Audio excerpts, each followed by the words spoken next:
자, 그 바울 사도가 디모데전서는 뭐냐면 이게 이제 목회서시라고 해서 옛날에 순회 사역을 하기 때문에 어떤 지역에 가서 바울과 디모데가 사역을 하고 그다음에 또 바울이 또 옮겨 다닐 때 디모데에게 이제 에베소에서 있으면서 이제 교회를 어떻게 운영할지. 왜냐면 교회가 처음에 있었던 교회는 막 그 성령의 강력한 역사로 막 하지만 나중에는 이렇게 교회가 조직이 되고 이렇게 좀 변하거든요. 예. 처음에는 교회에 집사 제도가 없었습니다. 장로는 있었죠. 구약 성경에 장로가 있었는데 집사 제도는 없었어요. 근데 나중에 보면 이렇게 집사 제도가 생기기 이렇게 시작하고 장로도 둘로 목사로서의 장로, 그다음에 교인들을 관리하는 장로로 이렇게 나눠지. 그러니까 교회가 이렇게 발전하는 거예요. 그런 것처럼 이제 복음이 예루살렘에서 이제 확장이 되잖아요, 자꾸. 그러다 보면 거기에 맞는 성령의 인도하심 속에 그 일을 해야 되는 거예요. 왜냐하면 교회마다 다 특성이 여러분 다 다릅니다. 그런 것처럼 디모데에게 에베소나 이렇게 갈 때마다 그 지역의 특성들이 있잖아요. 거기에 맞게 목회를 어떻게 하라 해서 디모데 전후서가 이제 목회 서신이에요. 그 중에 이제 사도 바울이 자기를 소개할 때 이제 어떻게 소개했냐면 디모데전서 오늘 1장 12절, 11절 제가 읽어보겠습니다. 나를 능하게 하신 그리스도 예수 우리 주께 내가 감사함을 나를 충성되이 여겨 내게 직분을 맡기시니라. 예수 그리스도는 여러분에게 능력 있게 하시고 능력을 여러분에게 주십니다. 여러분을 충성되다라고 말씀하시고 그리고 그에 근거해서 어떻게 하냐면 여러분의 역할과 비전과 사명을 주세요. 하나님이 나를 보실 때 능력을 주시고 그 다음에 충성되, 넌 정말 믿음직스럽고 충성되다고 생각하시고 그리고 그에 맞는 역할을 주십니다. 그러므로 서로 우리가 기도하면서 그 사람의 부르심, 그 사람의 장점, 그 사람을 통해 성령의 기름 부으심이 있는 거에 대해서 서로 확증해 주셔야 돼요. 그리고 그것이 잘할 수 있도록 격려해 주셔야 돼요. 제가 이번 주에도 제 아내한테 했던 말이 있어요. 우리 아내가 이제 특별히 교회에 큰 어떤 일들을 할 일이 별로 없으니까 이제 본인이 시간 나면 이제 알바하려고 떡집 가서 알바하려고 하고 시장에 이제 반찬 가게 가서 잠깐 알바하려고 하는데 그때마다 제가 번번이 하지 말라고 그랬어요. 당신은 알바하는 게 당신의 사명이 아니다. 당신은 기도하고 지체들의 경영에 참여한다고 말씀하셨기 때문에 기도하고 성령께서 지체들에게 하신 말씀 있으면 계속 코멘트를 하라는 거예요. 근데 저는 옆에서 같이 살잖아요. 굉장히 정확해요. 제가 그걸 느끼는 거예요. 그러니까 제가 아까 환상 보고 이런 것들을 뭐냐면 신비적인 게 아니라 하나님의 이끄심이 있잖아요. 그 이끄심을 여러분 확증받으셔야 돼요. 내주하는 성령께서도 확증을 받지만 지체들 통해서도 확증받는 거예요. 그게 교회가 있는 목적이잖아요. 그런 것처럼 그 탁월함이 있어요. 저는 그런 게 없어요. 근데 옆에서 보면 저거는 본인의 성격이 본인의 안목이라고 하지만 그의 탁월함이 있는 거예요.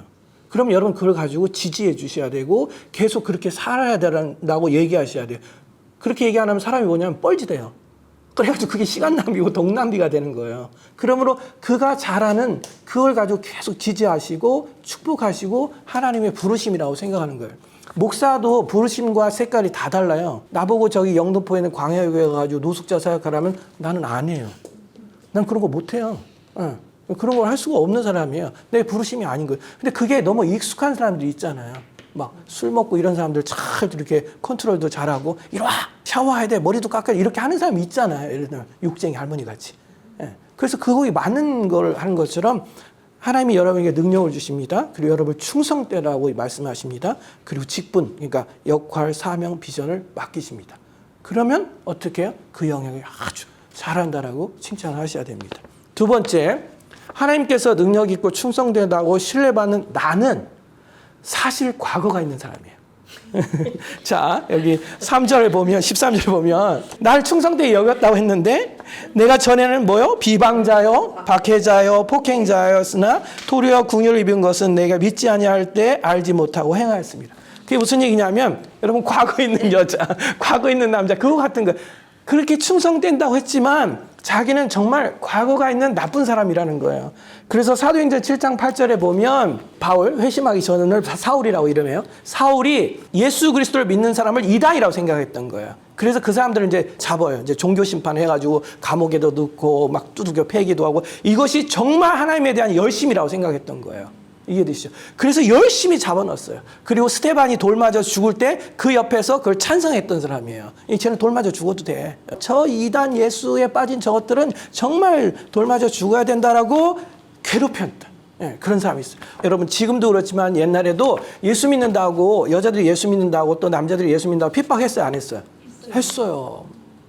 성경책 막 불태우기도 하고. 여러분 지금도 순교가 있어요. 지금 예수님 당시에 예수 믿어서 죽은 사람보다 지금 현 시점에 예수 믿는다고 죽는 사람들이 더 많아요.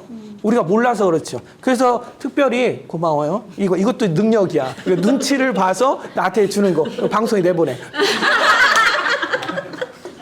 왜냐면 아무도 생각 안 하잖아요. 뭐 목사님 목타면 뭐 자기가 알아서 하겠지. 뭐 이런 사람이 있는데 살피는 거. 이것도 능력인 거예요.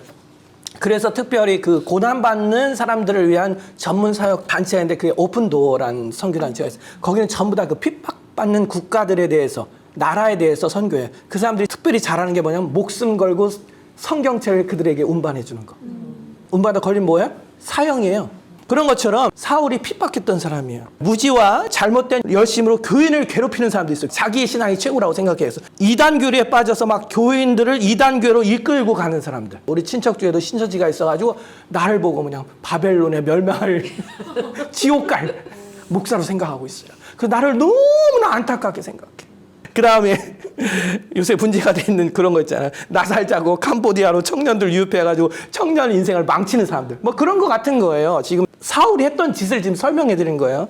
그리고 막 극단적 정치에 빠져가지고 막 자기의 정당성을 막 폭력으로 행사하는 들 있잖아요. 독일 같은 경우는 나치가 그렇게 문제됐는데 아직 나치 하려고 하는 애들도 있잖아요. 젊은이들도. 그리고 막 여자들 중에 보면 한 남자를 막 구원해 보겠다고 막 집안의 모든 반대를 무릅쓰고 그 남자 도망가서 동거하면서 애 낳고 힘들게 사는 자매들과 남자들이 있어요, 없어요?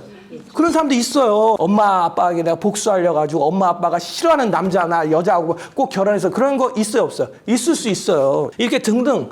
과거가 나쁜 게 사울이에요. 세 번째, 그런 과거가 있는 바울과 같은 우리에게도 사도 바울이 계속 얘기하는 거잖아요. 궁유를 입은 것은 내가 믿지 않을 때 알지 못하고 해요. 알지 못하고 하는 거예요. 예수님 십자가에 못 박혀 돌아가실 때 뭐라 해요? 저들이 알지 못해서. 그래서 아까 치우기도 한 거예요. 사람은 자기 안에 잠재의식 속에 상처와 깊은 견고한 진이 있어요. 그거 성령이 조명하시기 전에 사람 모릅니다. 어느 정도는 알 수 있어요. 근데 그 안에 깊은 곳에서는 자기가 그 행동을 왜 하는지 몰라요. 그것은 빛이신 말씀을 비춤으로써 그게 비춰질 때 그때 판단되는 거예요. 그리고 그때 그 어둠이 떠나갈 수 있는 거예요. 그래서 말씀의 빛을 통해서 우리가 방언 기도하고 성경을 소리내서 읽으면 성경의 말씀을 통해서 그게 비춰져요. 비춰지면 어떻게 하면 노력하지 않아도 깨달아지는 거예요. 그래서 성경을 소리내면서 읽을 때 주님 이 말씀을 통해서 저에게 계시해 주시고 제가 깨달을 걸 보여주세요 하면 빛이 들어오는 순간 깨달아져요. 이거 노력하지 않아도 깨달아지는 거예요. 예를 들면 이런 거예요. 여러분 집에 들어가서 방이 깜깜해요. 그런데 불을 딱 켜는 순간 빛이 들어오니까 판단력이 생겨요. 저기 머리카락이 있네? 이불은 개야겠네? 먼지가 돌아다니네? 이게 빛이 들어와서 보이는 거잖아요. 방이 어두울 때는 안 보이죠. 말씀을 읽을 때 빛이 없어서 그럼 비추는 거예요. 그러면 그 비추는 순간 뭐예요? 판단력이 생기고 행동이 생겨서 그분의 해결이 있는 거예요. 그래서 성령이 조명하셔야 돼요. 그 전에 여러분 모릅니다. 저도 모르고 여러분도 몰라요. 저도 굉장히 최근에 와서 많이 깨닫는 거예요. 비추셔서 내가 이래서 그랬구나. 사람은 몰라요. 그런 것처럼 바울이 뭐야? 내가 그때 알지 못하고 행하였다. 잘못된 열심, 이단에 빠진다든가 청년들을 망친다든가 이 모든 것이 자기가 말을 하고 있지만 자기가 그 말을 모르는 거예요. 알면 그렇게 하겠어요, 여러분? 알면 빨리 치유를 받으러 가든지 알면 해결자를 찾았겠죠. 근데 몰라요. 그래서 하나님을 빛이라고 설명하고 사단을 어둠이라고 설명하는 거예요. 모르니까 얻으면 분별력이 안 생기는 거예요. 그게 아주 정상적인 거예요. 이해되시죠? 그래서 빛을 비추는 거죠. 이런 과거가 있는 바울 같은 우리에게도 하나님께서 능력을 주시고 충성된다고 인정하시고 직분을 맡기시는 이유는 뭐냐는 거죠. 그것은 예수 그리스도를 전인격적으로 만나면 첫 번째로 하나님의 상에 대한 오해가 풀려요. 사람들이 하나님에 대해서 몰라요. 그래서 오해하는 거예요. 풀림으로 하나님의 절대적 사랑, 하나님의 전적인 용납과 수용, 그리고 예수님의 보혈로 절대 의로움을 경험한다는 거예요. 사도 바울이 예수 그리스도를 위해서 핍박할 때 자기는 잘한다고 했잖아요. 그래서 사도행전 9장에서 보면 다메섹 갈 때 거기서 만나죠. 빛 가운데. 그러면서 주님이 얘기하잖아요. 사울아 사울아 왜 네가 나를 핍박하냐 이러는 거예요. 자기는 예수 믿는 사람을 믿는데 그게 예수님을 핍박하는 거라고 생각을 안 했던 거죠. 자기의 오름이 하나님을 대적하고 자기의 오름이 예수님을 핍박하는 걸 모르는 거예요. 그때 음성을 들을 때 내가 이게 예수를 핍박했다는 걸 그때 깨달은 거예요. 무지에 대한 깨달음. 그러므로 능력과 충성됨, 비전은 어떻게 오냐면 하나님의 절대적 사랑, 하나님과 오해 없이 오해가 풀리면서 하나님의 절대적 사랑, 그리고 하나님의 전적인 용납과 수용, 하나님의 절대적 의로움으로부터 오는 거예요. 그 은혜를 경험하면 할수록 능력이 활성화됩니다. 자기 개발해서 능력이 개발되는 게 아니고, 이해되시죠? 예수 믿는 사람은 자기 개발해서 능력이 개발되는 게 아니고 하나님과 오해함을 풀림으로써, 오해함이 풀리면서 이게 빛이 들어와서 계시가 열림으로써의 어둠이 떠나가니까 오해가 풀리면서 어떤 일이 벌어지냐면 하나님이 나를 전적으로 사랑하십니다. 세상은 나를 미워하더라도 하나님이 나를 어떻게 전적으로 용납하신다. 전적으로 수용하신다. 그리고 예수 그리스도로 말미암아 내가 전적으로 의롭다는 것을 경험하면 경험할수록 의의 의식이 활성화된다는 거예요. 그러면 충성됨도 상승됩니다.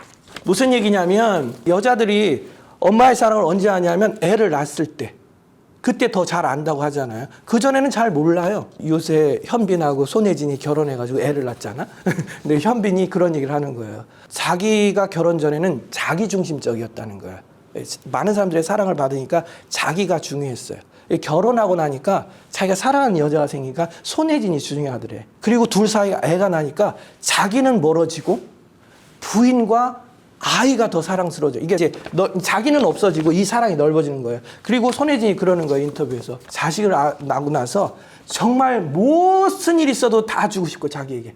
그런 존재가 있다는 걸 자기는 들어서는 아는데 실제로 나보니까 알겠더라는 거예요. 너무 이쁘고 정말 내가 목숨을 바쳐서라도 하는 거예요. 제가 이제 최근에 어떤 아이가 아파가지고 전에 다녔던 우리 교회 다녔던 자매가 하나 있었는데 애가 뭐 뇌에 문제가 있었어요. 그래가지고 이제 그 서울대학병원에 가지고 이제 진료한다고 그래가지고 나한테 부탁이 왔어요. 그 언니가 목사님 혹시 가셔서 기도해 줄 수 있냐고. 그래서 갔어요. 가서 내가 딱 첫 번째 한 말이 뭐냐면 분명히 그 애가 아프기 때문에 그 엄마가 어떻게 생각할지 내가 아는 거야. 가서 첫 번째 한 말이 그래. 걔 아픈 거 네 죄하고 상관이 없다고 그랬어. 왜냐면 자식이 아프면 부모가 뭐냐면 혹시 내가 잘못해서 이게 들어오게 돼 있어요. 그거 아니다. 그거 아니다.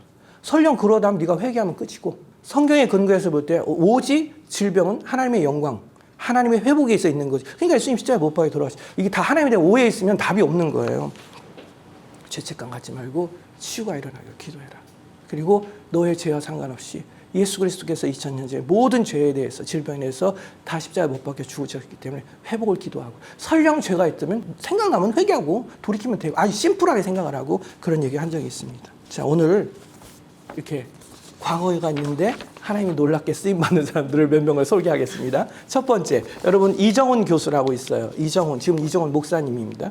군대에 가면 군목이 있고 군스님이 있어요. 군스님. 그래서 이정훈 목사가 있는 군스님이었어요. 장교였죠. 그리고 그 사람이 이제 서울대 법대를 나와서 울산대 법학과 교수였어요. 그 사람이 뭘 만들었냐면 종교 자유연대를 만들어서 기독교를 합법적으로 핍박하는, 법적으로, 왜 법률가니까 법적으로 핍박하는 것들을 시작을 했어요. 그 사람이 대표적으로 한 게 뭐가 있냐면 고려원단이라는 회사 있어요. 제 학교 독실한 크리스찬 기업입니다.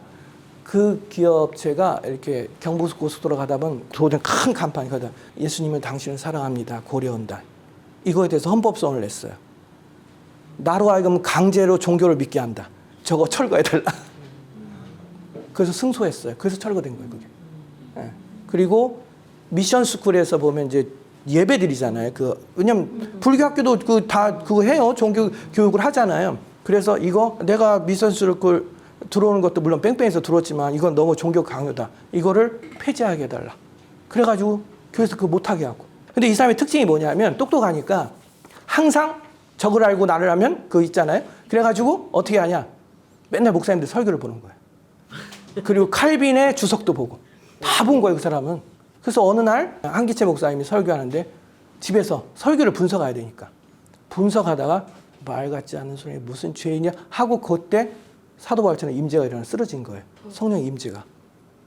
그리고 나서 눈이 바뀌는 거예요. 세상이 아름답게 보이더라고요. 그래서 그분이 이제 중앙성결교회 한기채 목사님 그 교회를 찾아가서 수요예배 때 2층에서 이렇게 있는 거예요. 너무 놀라우니까. 그래서 목사님한테 제가 예수를 믿고 싶습니다 해서 책을 받고 회심해서 최근에는 목사까지 됐어요. 두 번째에 A라는 쿠웨이트 중동 선교사가 있었어요. 옛날에 우리 부모 세대들이 이제 돈 벌려고 외국에 가서 노동을 했어요. 지금 이게 우리나라 이주 노동자 얻은 것처럼. 그래서 한때 우리나라도 사우디아에 하고 쿠웨이트 중동의 건설업 때문에 이제 우리 부모 세대들이 가서 일을 해서 이제 달러를 벌고 했던 적이 있어요. 그때 이제 A라는 하는 분이 이제 거기 가서 이제 일을 하면서 본인이 이제 성령의 감동에 따라 이제 사람들 성경 공부도 하고 막 예배를 드렸어요. 쿠웨이트에서. 근데 그 중에 한국 사람인데 쿠웨이트 박이라는 사람이 이슬람으로 개종하면서 막 계속 이 A라는 선교사를 막 밀고를 하는 거예요. 한인들 모여서 성경 공부하고 기도하고 막 밀고 오면 이제 그 종교 경찰이 따로 있거든요. 이슬람 거기는 와가지고 이제 박해해서 그 한인 선교사가 굉장히 고통스럽고 어려워 힘들었다고 하더라고요. 복음 전하는데. 근데 언젠가 갑자기 그 쿠웨이트 박이 죽었어. 왜 죽었는지 몰라. 이제 세월이 흘러서 A라는 그 중동 선교사님이 이제 전북의 어느 지역에서 간증 집회를 한 거예요. 자기가 이렇게 복음을 전하고 했다고. 근데 그 교회에서 간증 집회를 끝난 다음에 부목사가 인사를 하는 거예요. 제가 쿠웨이트 박의 아들입니다. 목사님 이름이 박희정. 오늘 찬양 부른 작곡 작사가. 어메이징. 쿠웨이트 선교사님이 얼마나 충격이었겠어. 자기가 너무 그 쿠웨이트 박 때문에 선교를 하고 너무나 힘들었는데 그 아들이 자기가 목사라고 하고 이 찬양을 그 아들이 작곡 작사한 거예요. 제가 이런 얘기를 하고 싶어요. 여러분 방송 보신 분들 극단에 속해 있는 사람들 막 예수 그리스도를 핍박하고 이런 사람한테 저주하지 마세요. 사실은 극단인가는 뭐냐면 어쩌게 열정은 있는 거잖아요. 너는 하나님이 귀하게 쓰실 거다 이렇게 자꾸 얘기하세요. 그럼 목사님 그 사람 잘못되죠. 그건 지가 알아서 해야 될 일이지. 사단의 공격을 받아 괴로운 건 자기 자신이잖아. 그것까지 내가 해줘야 돼? 우리는 그를 붙들고 있는 예를 들면 사단의 권세와 거짓말을 축사하고 내쫓고 사랑을 할 건 우리가 하는 거예요. 그렇지만 축복해 주는 거예요. 하나님 알아서 하실 거예요. 그 영역까지 여러분 손대실 수 없어요. 왜냐면 자유의지가 있으니까. 그래서 하나님이 내게 예수 그리스도 안에서 나에게 능력을 주시는 것 그리고 나를 충성되라고 생각하는 것 직분에 맡긴 게 있다면 그것을 끊임없이 여러분 자신을 축복하고 그 영역에 쓰임받을 수 있도록 받고 있다고 생각하고 끊임없는 축복을 하시라는 거예요. 근데 사람이 이제 이런 질문을 해요. 목사님 그렇게 축복만 하다 보면 애가 버르장머리 없으면 어떻게 하냐고. 근데 그것도 여러분의 생각이죠. 제가 예를 하나 드릴게요. 너무 축복하고 하다 보면 사람이 게을릴 수도 있고 너 안이해질 수도 있잖아요. 근데 그것도 사실은 성경적으로 맞지 않아요. 예를 하나 드릴게요. 부지런한 사람이 있고 여기 게으른 사람이 있어요. 그래서 이 사람은 노력을 2를 해요. 이 사람은 노력을 10을 했다고 합시다. 하나님이 이 사람에게 동일하게 100의 은혜를 주고 여기다 100의 은혜를 줘요. 그러면 이 사람도 잘 돼요. 이렇게. 여기도 잘 돼. 그러면 이제 이쪽에서 볼 때 얘는 2밖에 안 해서 너무 좀 불공평하다라고 생각할 수 있죠. 롯데타워 있잖아요. 타워를 보고 나 같은 사람이 롯데타워에서 보면 와, 야, 끝.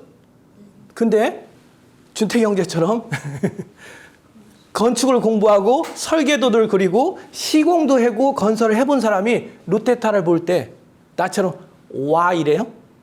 이 와의 강도가 같아요, 달라요? 하늘과 땅 차이에요, 여러분. 하나님의 뜻 가운데 그걸 부지런히 하는 사람과 하나님의 뜻 가운데 게으른 사람이 은혜가 똑같이 있어도 이 사람이 하나님을 느끼는 강도와 깊이와 넓이는 이 사람하고 하늘과 땅 차이예요. 그래서 공평하신 거예요, 여러분. 마찬가지로 사도 바울이 그렇게 극단을 갔기 때문에 그 크신 사랑에서 일반 사람이 느끼는 사랑하고 달라요. 그래서 사도 바울은 뭐라고 얘기하냐면 1차, 2차, 3차 선교여행을 하면서 미친 개같이 유럽을 뛰어다녔다라고 얘기해요. 그래서 그 복음 때문에 유럽이 복음화되고 미국이 복음화되고 지금 한국이 복음화돼서 우리가 지금 그 복음을 듣고 있는 거예요. 왜? 그 자기가 죄인 중에 괴수였기 때문에 하나님의 사랑을 더 많이 아는 거예요. 마치 불효자인 자식이 나중에 부모의 사랑을 깨달으면 어떻게 너무 부모를 위해서 정말 더 헌신하고 싶은 거와 같은 거예요. 근데 우리는 너무 편하다고 생각하고 괜찮아 하나님 다 하지 이렇게 생각하는 거예요. 그게 아니에요. 그러므로 여러분이 하나님이 내게 능력을 주셨다는 거에 대해서 정말 깊이 생각하셔야 돼요. 그리고 내게 능력 주신 것보다 더 많은 큰 일이 일어나기를 자신을 축복하세요. 그래야 깊어지지. 적당한 선에서 하면 내가 늘 얘기하잖아요. 적당한 선에서 하면 어떻게 돼요? 나도 좀 노력을 했어. 하나님 내 노력을 좀 봐주시. 그게 인과응보, 행위 보상적 신앙인 거예요. 노력을 하지 말라는 게 아니라 내가 하나님의 뜻 가운데 가지만 내가 생각한 것보다 당황스러울 만큼의 더 큰 은혜가 있기를 기도하시고 당황스러울 만큼의 더 큰 은혜가 있기를 축복하시라는 거예요. 그게 성경적인 거예요. 그래야 그 은혜를 누리고 그 은혜를 누려야 사람을 정죄하지 않아요. 사람을 품을 수 있어요. 이해되시죠? 그 은혜, 자기가 죄인 중에 괴수기 때문에 하나님의 교회를 분열시키고 힘들게 했기 때문에 사도가 그러잖아요. 막 복음 전하 돌 맞지, 막 강도 만나지. 그 사옥에서도 사도 바울은 두렵지 않은 거예요. 왜? 크신 하나님을 사랑하니까 어떻게? 내 기꺼이 예수를 위해서 죽을 수 있다. 그래서 끝내는 목 잘라서 참수형당해서 로마에서 죽었거든요. 기꺼이 죽은 거예요. 왜? 그 사랑이 너무 크니까. 오늘 그 사랑 찬성한 사람이 생각을 해봐요. 가게의 저주로 보면 이런 저주가 어디 있어? 자기 아버지가 그렇게 했는데. 그거와 상관없이, 부모와 상관없이 그 사랑, 여러분 지금 이 배경을 듣고 그 사랑을 찬양을 들으면 다른 차원에 들리는 거예요. 그 똑같은 찬양이 뭐 찬양 CCM이 그게 아니라 그 아들, 그 박 목사가 그 찬양을 부를 때의 깊이가 우리가 부르는 깊이가 같을까요? 다를까요? 다르죠. 그래서 능력 있는 거예요, 여러분. 그래서 능력 있다니까요. 왜? 여러분이 실수해도 상관이 없는 거예요. 실수를 통해서 하나님의 크심과 하나님의 절대적 사랑과 절대적 수용, 절대적 용납, 절대적 예수 그리스도에 대해서 의롭다라고 나를 인치신 것을 알면 알수록 여러분의 비전과 여러분의 능력은 강력해져요. 결과물에 상관없습니다. 왜 그러냐? 어차피 내가 복음을 전해도 하고 안 할 건 그 사람이 자유의지가 있기 때문에 여러분 못하는 거예요. 그걸 바꿀 수 없어요. 하나님도 못 바꾸셨어요. 하나님도 선악과 먹지 말라 했는데 어떻게 먹었잖아. 그건 하나님 무능해서가 아니라 하나님 인간을 인격적으로 존중하시고, 그건 여러분이 잘못이 아니에요. 여러분은 믿음으로 갔어요. 믿음으로 가서 얘기할 수 있어요. 이렇게 해서 믿음으로 갔어요. 근데 결과물이 좋을 수도 있고 안 좋을 수도 있어. 왜냐하면 그게 내 실수도 있지만 제 실수로 될 수도 있는 거잖아요. 그러니까 그런 거 신경 쓰지 말라고요. 그러나 나는 알죠. 하나님의 사랑의 깊이, 하나님의 능력, 하나님의 사랑. 놀라운 일이 있을 것입니다. 자, 결론. 오직 하나님의 은혜로 예수 그리스도는 나를 능력 있고 강하게 하십니다. 당당하게 그 능력과 역할을 지금 여기에서 마음껏 사용하세요. 충분합니다, 여러분. 그리고 여러분 자격이 됩니다. 오늘 예배 참여한 분과 이 방송을 보신 분들에게 말씀드립니다. 저희 교회는 은혜의 복음을 지금 여기서 누리고 싶은 분들을 환영합니다. 아빠 하나님과 오해 없이 친해지고 싶은 분들을 환영합니다. 예수 그리스도의 대속으로 자신이 100% 의인인 것을 지금 여기에서 마음껏 누리고 싶은 분들을 환영합니다. 하나님의 재정 법칙인 5가지 부의 비결을 지키고 5항아리와 목적 있는 여러 항아리를 잘 관리하고 그 항아리 한도 안에서 풍요의 스마일 라이프로 살기 원하시는 분들을 환영합니다. 각 개인에게 주신 비전과 은사와 재능을 교회 지체들과 동역함으로 자신의 가정, 직장, 사업, 인간관계에서 자생적 셀리더로 살기 원하시는 분들을 환영합니다. 영적 아비와 교제하고 멘토링 받기 원하시는 분들을 환영합니다. 마지막으로 축복하겠습니다. 심중에 축복의 말씀을 심으세요. 축복하겠습니다. 하나님은 내게 신명기 28장과 신명기 6장에서부터 11절의 말씀대로 복 주시기를 원하고, 하나님은 그 얼굴을 내게 비추시고 하일리 페이버 초자연적 은혜를 베푸시기를 원하며, 하나님은 그 얼굴을 내게로 향하여 드사 평강, 피스, 샬롬, 웰병 주시기를 원하노라. 우리들의 대제사장이신 예수 그리스도의 이름으로 여러분 한 분 한 분을 축복하며 기도합니다. 아멘.